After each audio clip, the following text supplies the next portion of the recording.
കരാർ പ്രകാരമുള്ള സിനിമയുടെ പ്രൊമോഷനിൽ ബിജു മേനോൻ എത്താത്തതിന്റെ പേരിൽ പ്രൊഡ്യൂസേഴ്സ് അസോസിയേഷൻ നടനെതിരെ രംഗത്ത് വന്നിരിക്കുകയാണ്. ബിജു മേനോൻ പ്രൊമോഷന് എത്താത്തതിന്റെ പേരിൽ നഷ്ടമായത് 25 ലക്ഷം രൂപയാണെന്നാണ് ആരോപണം. നടന്ന സംഭവം എന്ന സിനിമയുടെ പ്രൊമോഷനാണ് ബിജു മേനോൻ എത്താതിരുന്നത്. ബിജു മേനോൻ പ്രൊമോഷന് എത്താതെ ഉഴപ്പിയെന്നാണ് സിനിമയുടെ നിർമ്മാതാവ് അനൂപ് കണ്ണൻ പറയുന്നത്. നിയമ നടപടിയുമായി മുന്നോട്ടു പോവുകയാണെന്നാണ് അനൂപ് പറയുന്നത്. ബിജു മേനോനെ അനുകൂലിച്ചും വിമർശിച്ചും സോഷ്യൽ മീഡിയയിൽ അഭിപ്രായങ്ങൾ വരുന്നുണ്ട്. ഒരു അഭിനേതാവെന്ന നിലയിൽ തൻ്റെ സിനിമ പ്രേക്ഷകരിലേക്ക് എത്തിക്കേണ്ട ഉത്തരവാദിത്തം ബിജു മേനോനുണ്ട്.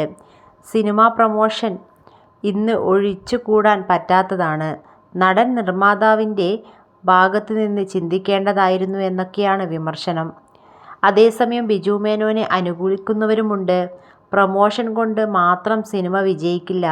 നടന്ന സംഭവം അത്ര മികച്ച സിനിമയായിരുന്നില്ലെന്ന് ഇവർ പറയുന്നു. പ്രൊമോഷൻ പരിപാടികൾ പലപ്പോഴും അഭിനേതാക്കൾക്ക് തലവേദനയാണ്. ഒരു സിനിമ അഭിനയിച്ച് കഴിഞ്ഞ് അടുത്ത സിനിമയുടെ ഷൂട്ടിങ്ങിനു പോകുന്നവരാണ് മിക്ക നടീനടന്മാരും. ആദ്യം ചെയ്ത സിനിമയുടെ റിലീസ് നീണ്ടുപോയാൽ ഇവർക്ക് പ്രൊമോഷൻ എത്തുക ശ്രമകരമാണ്. കാരണം മറ്റൊരു സിനിമയുടെ ഷൂട്ട് നിർത്തി ഇവർ എത്തേണ്ടി വരും. പ്രൊമോഷന് വരുന്നില്ല, പ്രതിഫലം കൂട്ടുന്നു എന്നെല്ലാം ആരോപിച്ച് സിനിമാ സംഘടനകളുടെ തലപ്പത്തുള്ളവർ പലർക്കെതിരെയും രംഗത്ത് വരാറുണ്ട്. എന്നാൽ പ്രബലർക്കെതിരെ സംസാരിക്കാൻ ഇവർ മടിക്കുന്നു. മോഹൻലാലിൻ്റെ മകൻ പ്രണവ് മോഹൻലാൽ തൻ്റെ സിനിമകളുടെ പ്രൊമോഷന് എത്താറില്ല.